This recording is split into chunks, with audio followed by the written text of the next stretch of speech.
buenas noches. Nuevamente hoy nos reencontramos en este diplomado de fiscalización laboral. En la sesión pasada vimos aspectos generales acerca del sistema de inspección del trabajo, cómo es que este se encontraba compuesto, ¿verdad? Hicimos una revisión de las funciones establecidas para la Superintendencia Nacional de Fiscalización Laboral. Dijimos que era el ente rector de la inspección del trabajo. Leímos un poco de sus funciones en la Ley General de Inspección del Trabajo, Ley 2886. Dimos un repaso por el Reglamento de Organización y Funciones de la SUNAFIL también. Vimos uno a uno los principios rectores del sistema de inspección del trabajo. Y entonces vamos a seguir con esa mecánica a lo largo de nuestras sesiones. Y el día de hoy nos toca culminar algunos aspectos que habían quedado pendientes de la sesión 2. Aquí según nuestra agenda, ¿no? Ya vimos la parte sistema de inspección del trabajo 1, que estaba en nuestro temario contemplada así.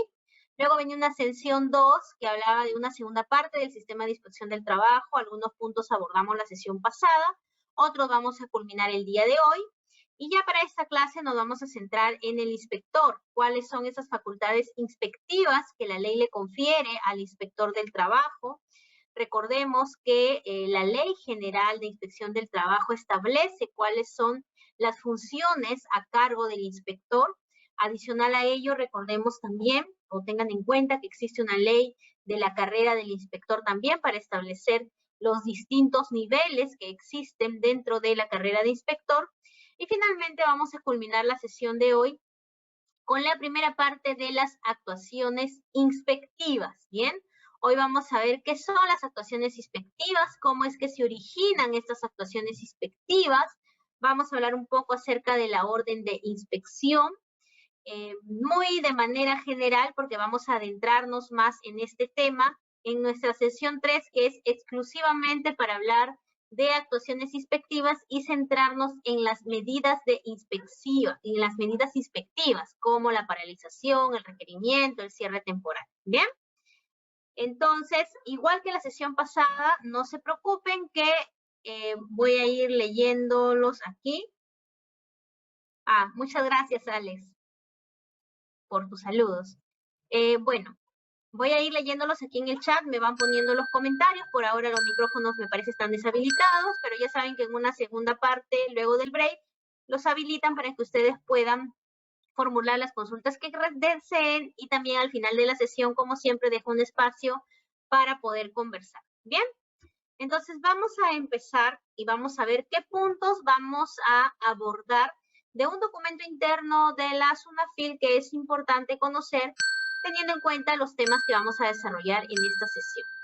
Vamos a hablar de 4 puntos importantes en esta primera parte acerca de las reglas especiales de competencia, la abstención del ejercicio de la función inspectiva, que creo hicimos una breve referencia en la sesión pasada, el auxilio, ese deber de auxilio y colaboración con la inspección del trabajo, que es muy importante que ustedes lo conozcan y que vimos, ese punto en realidad lo vimos en la sesión pasada, bien, pero bueno, vamos a verlo a nivel de documento interno, que es la directiva. Y este punto es importante que no lo olviden porque lo van a tener mucho en cuenta cuando hablen o cuando les toque su módulo de infracciones, porque recuerden que el Reglamento General de la Inspección del Trabajo, de la Ley General de Inspección del Trabajo, contempla todas aquellas conductas infractoras que podrían ser materia de sanción por SUNAFIL, entre ellas un grupo de infracciones denominadas infracciones a la labor inspectiva, que tienen mucha relación con este deber de auxilio y colaboración con la inspección del trabajo, ¿bien? Finalmente, en este primer punto, en esta primera parte, vamos a hablar acerca de las actividades administrativas de fiscalización conjunta con otras entidades públicas. ¿A qué documento nos vamos a remitir para ir desmenuzándolo, igual que la sesión pasada lo hicimos, y vamos a ir revisando uno a uno sus disposiciones? En esta ocasión, en esta sesión, vamos a analizar la directiva sobre el ejercicio de la función inspectiva, aprobada por resolución de superintendencia 216/2021 SUNAFIL, pero que tuvo una actualización el año pasado. Bien, esta directiva tuvo una actualización en el año 2022 para que establezca la última versión que actualmente tenemos. Bien. Entonces, ahora voy a dejar de compartir un ratito aquí para irnos acá. ¿Dónde está? Se cerró la...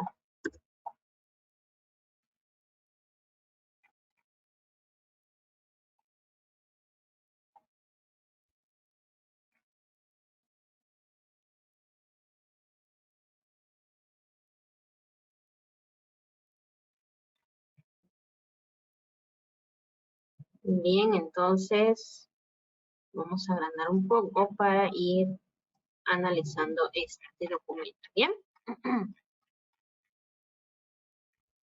Como ven, miren, este es un documento que tiene todo lo referente a las actuaciones inspectivas.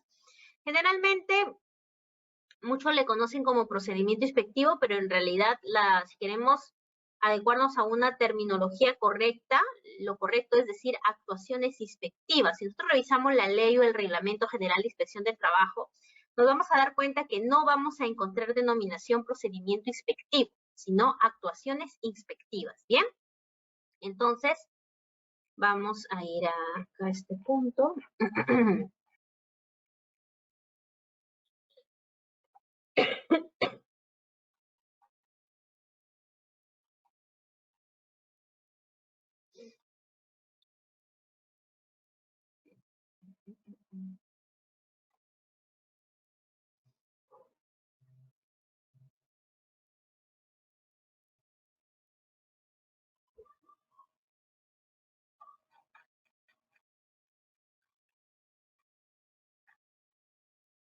Bien, vamos a empezar desde aquí. Bien, a ver. Reglas especiales de competencia. De la actuación de los inspectores. Miren lo que nos dice esta disposición.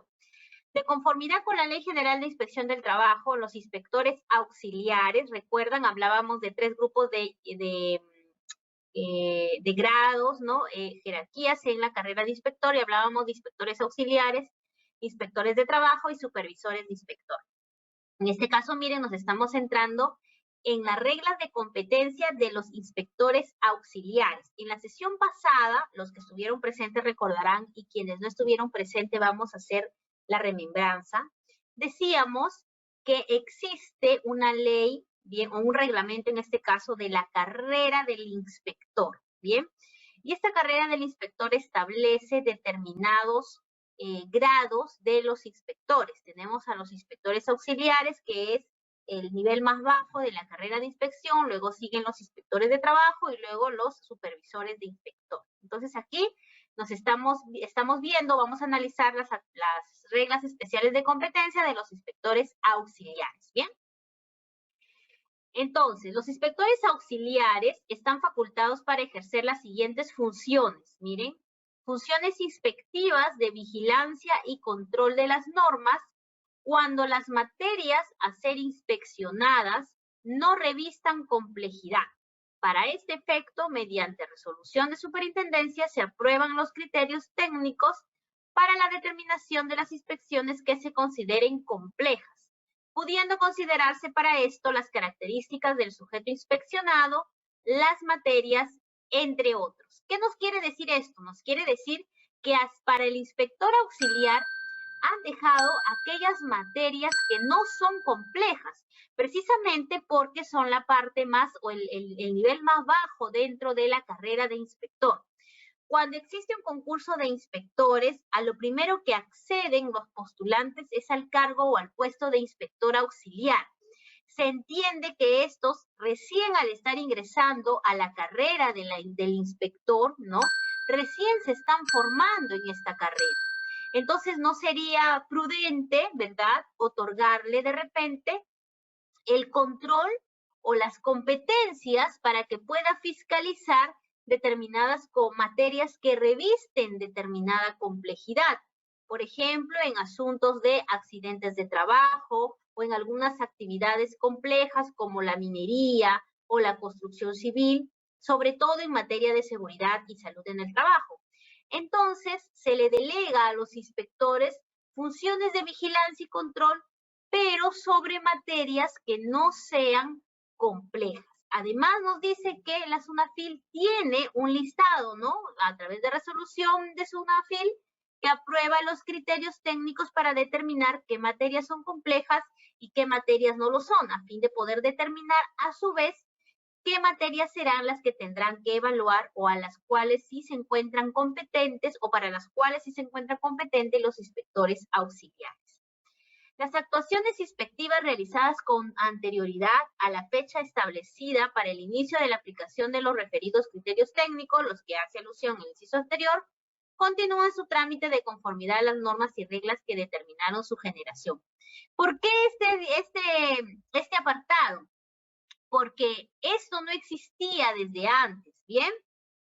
Sino que a medida que se va desarrollando, a medida que va avanzando la inspección del trabajo, se evidencia pues que estos inspectores, los inspectores auxiliares, necesitan un poco de formación antes de adentrarlos a temas más complejos. Sin embargo, antes de que se emita esta determinación de que se van a aprobar estos criterios técnicos, existían ya órdenes en trámite. Entonces, a lo que nos hace referencia este apartado, el inciso 6.5.2, es que aquellas inspecciones que ya hayan iniciado antes de que se emitan estos criterios técnicos y por los cuales tal vez se le dio a un inspector auxiliar una materia compleja, van a continuar su trámite. Bien, ello no quiere decir que no van a tener un soporte. Hay que tener en cuenta que los inspectores están conformados en grupos y cada grupo está a cargo de un supervisor de inspector que refrenda los actos que realizan el inspector auxiliar y el inspector de trabajo. ¿Bien? Sigamos, miren. Cuando con ocasión de la realización de una actuación inspectiva, el inspector tome conocimiento de alguna vulneración flagrante de normas sociolaborales o de seguridad y salud en el trabajo que no se encuentren vinculadas a la orden de inspección que originó su actuación, de ser factible, este actúa de oficio, realizando las diligencias que fueran necesarias a fin de obtener y asegurar los medios de prueba de las infracciones advertidas, cuya desaparición o modificación pudiera afectar el resultado de la inspección. En caso de que no pueda actuar en ese mismo instante, en ese momento, debe informar a su supervisor de inspector o a quien haga sus veces. ¿Por qué quien haga sus veces? Porque en algunas intendencias no hay supervisor de inspector, pero existe un subintendente de fiscalización que hace sus veces, ¿bien? De la materia advertida o a efectos que se genere la respectiva orden de inspección. ¿Qué quiere decir esto? No sé si ustedes recordarán, la sesión pasada alguien preguntaba, ¿el inspector puede fiscalizar una materia distinta a la que señala su orden? Esta es la respuesta, más o menos habíamos dado, ¿no?, la respuesta a la sesión pasada, pero les decía, lo vamos a ver un poquito conforme vayamos avanzando el desarrollo de las sesiones. Y ahora hemos llegado a ese punto. Esta es la respuesta a esa pregunta. Cuando existe una vulneración flagrante, ¿bien?, el inspector puede actuar de oficio, ¿bien?, aunque esta materia no se encuentre vinculada a la orden de inspección que originó esa actuación inspectiva. Creo que les ponía el ejemplo y lo vuelvo a poner para quien de repente no estuvo presente en las sesiones pasadas. A ver, creo que hay preguntas. Ah, no, ya, no hay.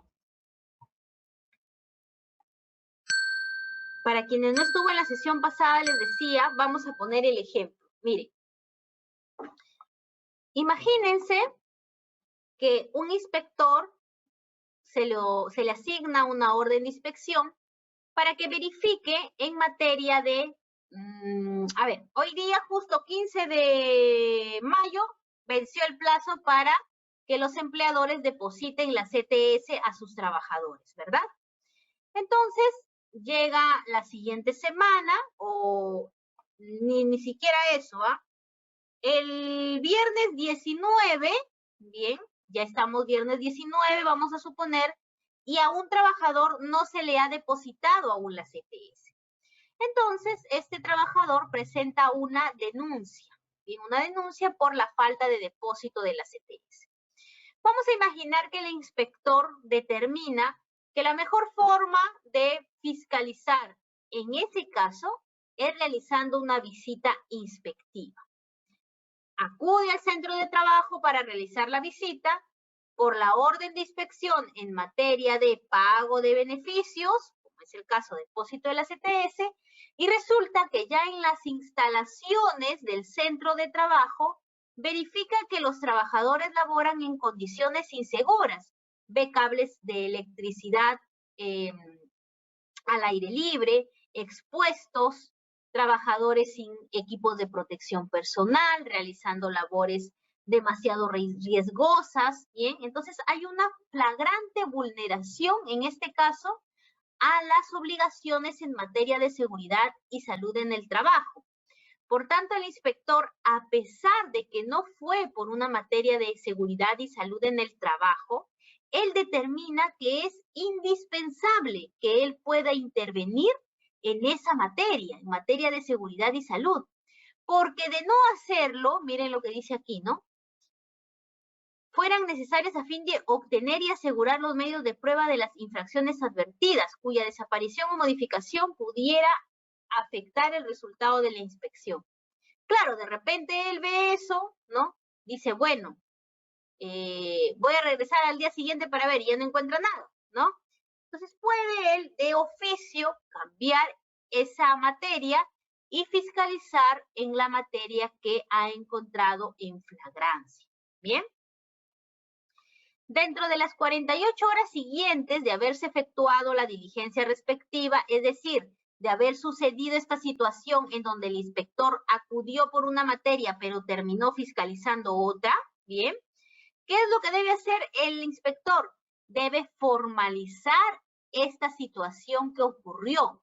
Bien, no basta con que tenga la facultad de hacerlo, sino que debe regularizar esta situación, porque recordemos que las actuaciones inspectivas finalmente pasan a un procedimiento sancionador en donde se evalúa la procedencia. Entonces es importante que a nivel de actuaciones inspectivas se cumplan con los requisitos correspondientes. Entonces, cuando sucede esta situación, dentro de las 48 horas siguientes de haberse efectuado la diligencia inspectiva, el inspector debe emitir un informe dirigido al directivo que emitió la orden de inspección. Bueno, hay que tener en cuenta, ya lo había señalado en la sesión pasada, dentro del sistema de inspección del trabajo existen servidores con funciones inspectivas, en este caso los inspectores, y servidores con funciones no inspectivas, bien, los administrativos. Entonces, muchas veces, varias de las fases que vamos a ver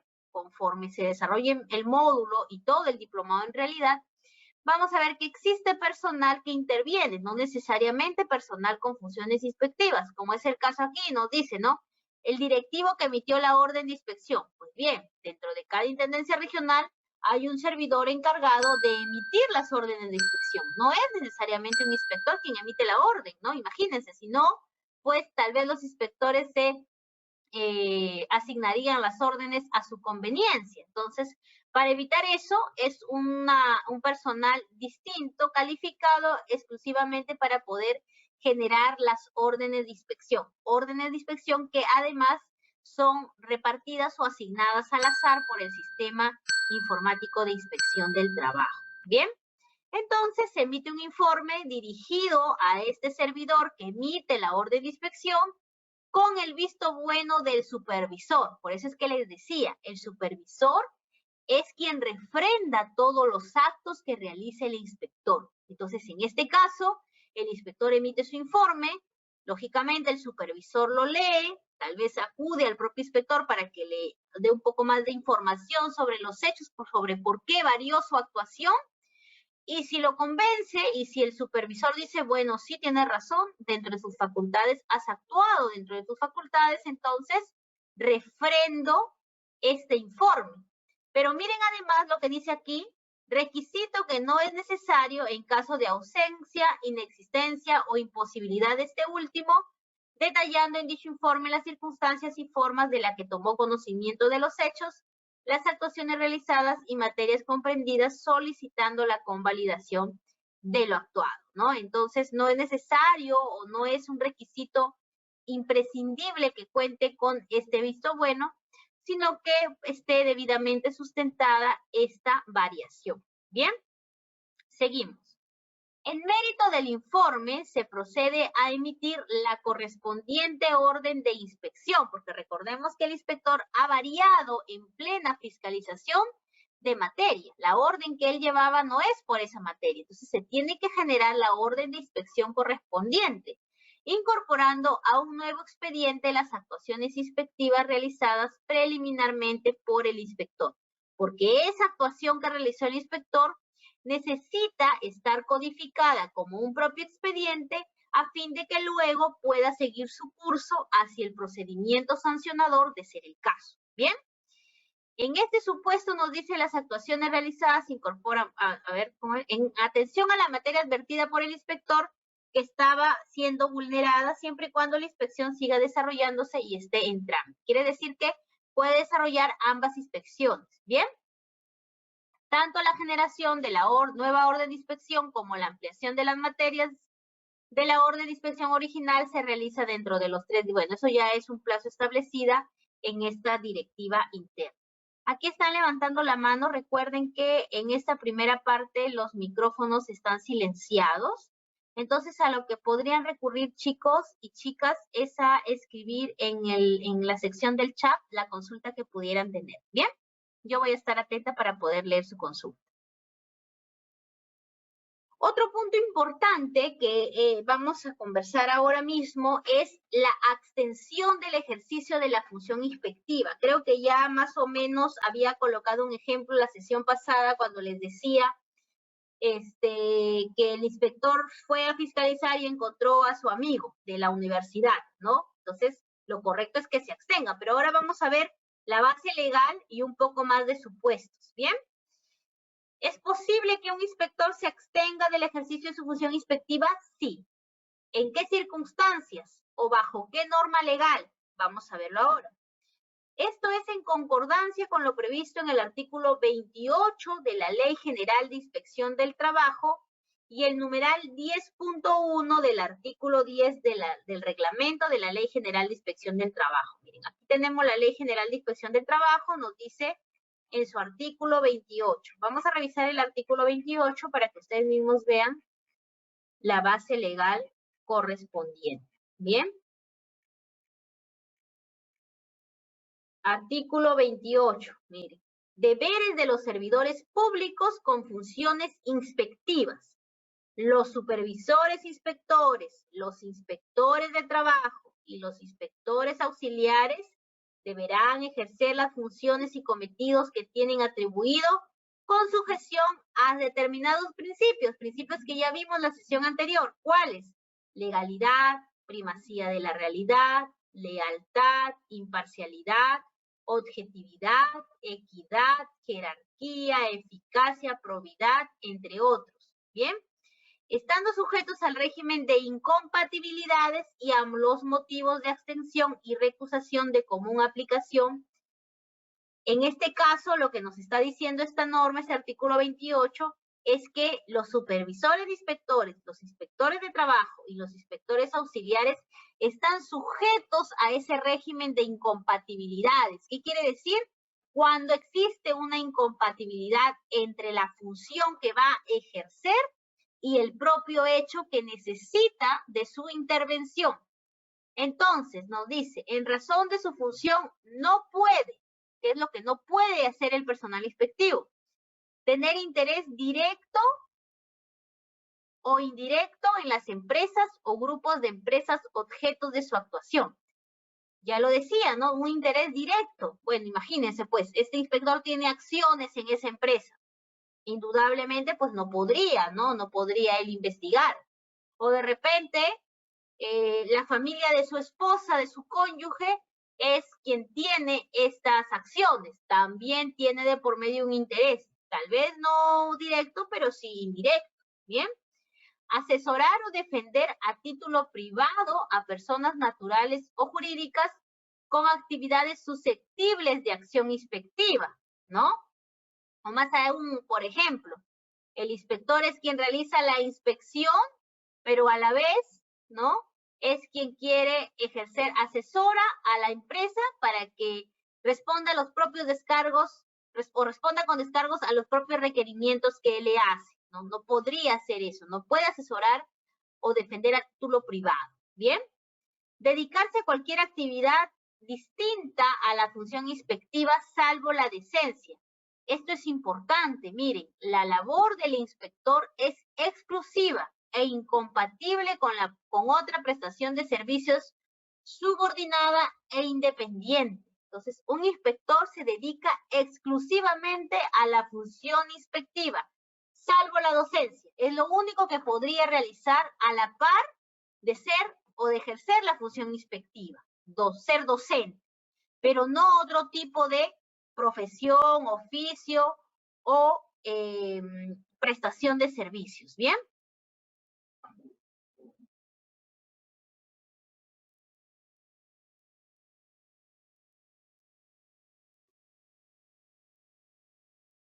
A ver, aquí nos pregunta, nos dicen, en el caso de que el supervisor o quien haga sus veces decida o no concuerde con el criterio del auxiliar al haber reformulado el objeto de la actuación inspectiva, tendría que haber un informe o acto administrativo que declare no al lugar la formalización de una actuación inspectiva sobre la situación de hecho que de oficio habría observado el auxiliar, o en su defecto, ¿cuál sería el procedimiento? Bien, eso es lo que estábamos señalando aquí, miren, vamos a repetirlo. Miren lo que nos dice acá, ¿no? Acá. Dentro de las 48 horas siguientes a haberse efectuado la diligencia inspectiva, el inspector debe emitir un informe dirigido al directivo que emitió la orden de inspección, con el visto bueno del supervisor inspector o quien haga sus veces. Requisito que no es necesario en caso de ausencia, inexistencia o imposibilidad de este último, bien, o sea, de este supervisor de inspector, detallando en dicho informe las circunstancias y forma en la que tomó conocimiento de los hechos, las actuaciones realizadas y materias comprendidas, ¿no? Entonces, quiere decir que no es necesario este refrendo, por ejemplo, cuando el supervisor está ausente, cuando no existe, porque ya hemos visto hay lugares en donde les estoy señalando que no hay un supervisor de inspector, o este tiene imposibilidad. Ahora, el inspector necesita el refrendo de su inspector, el inspector necesita, perdón, el refrendo de supervisor, sí, necesita que el inspector, que el supervisor refrende su informe, ¿bien? En estos casos, esos tres supuestos es donde prácticamente no hay supervisor, pero en los demás casos sí se necesita el refrendo del supervisor, ¿bien? Vamos a volver acá donde estábamos, ya.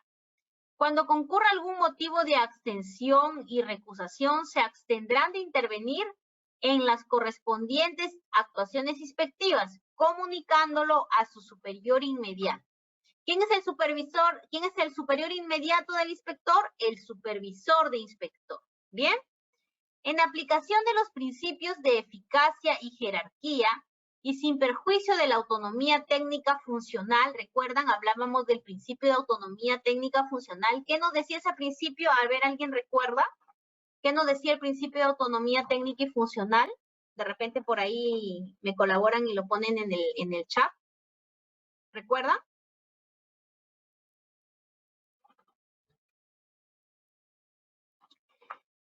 El principio de autonomía técnica y funcional era aquel principio por el cual el inspector actuaba con independencia, ¿verdad? Sin injerencia de terceros. Muy bien, Carlos, ¿no? Nos dicen los inspectores tienen independencia, correcto. Sin injerencia de terceros, salvo, ¿no? Recuerden, ¿no? Salvo que lo propio que determine la ley, ¿no? Este principio de autonomía técnica y funcional tampoco quiere decir que los inspectores pues puedan actuar libremente sin ningún tipo de límite, ¿correcto? A ver, por acá. Claro, independencia, muy bien. Seguimos. Entonces, sin merma de su autoridad, en cumplimiento de sus deberes, en el desempeño de sus funciones, observan una correcta conducta con los ciudadanos y procuran perturbar lo menos posible el desarrollo de las actividades de que los sujetos inspeccionados están obligados durante las visitas de inspección a comunicar. Ahora, recuerdan que habíamos dicho ese deber de colaboración, ¿no? Que tiene el administrado para colaborar y para identificarse e identificar a las otras personas que estén en el centro de trabajo, para mostrar la información que pudieran solicitarle. Pues bien, en este caso, los inspectores también tienen determinados